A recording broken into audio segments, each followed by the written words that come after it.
कबल सही केहू केतना सही, कबल सही केहू केतना सही, कहियो तो एहतिजाज करी।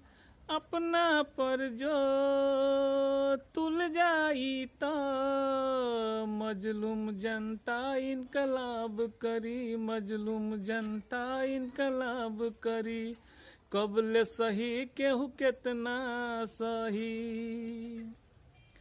लाठी चलावो जेल में डालो, जेल में डालो लाठी चलावो, झूठा केस में ओके फसावो।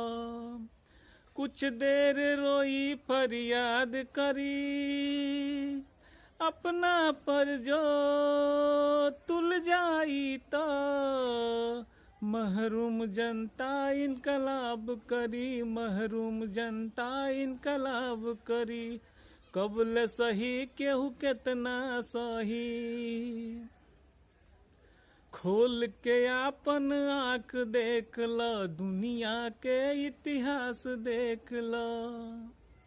खोल के आपन आँख देख लो, दुनिया के इतिहास देख लो।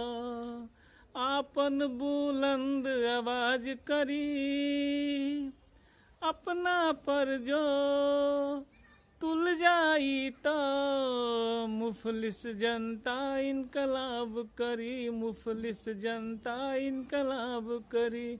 कबल सही केहू केतना सही,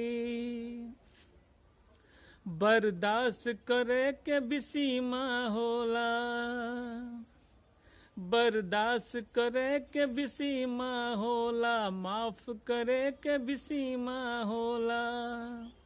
सत्ता के नशा बर्बाद करी, अपना पर जो तुल जाई तो मजबूर जनता इनकलाब करी, मजबूर जनता इनकलाब करी। कबल सही केहू केतना सही, इतना ज्यादा मत जोश में आवो, इतना ज्यादा मत जोश में आवो, वक्त रहते ही होश में आवो। नया दौर के आगाज करी, अपना पर जो तुल जाई तो महकूम जनता इनकलाब करी, महकूम जनता इनकलाब करी। कबल सही केहू केतना सही, कबल सही केहू केतना सही, कहियो तो एहतिजाज करी।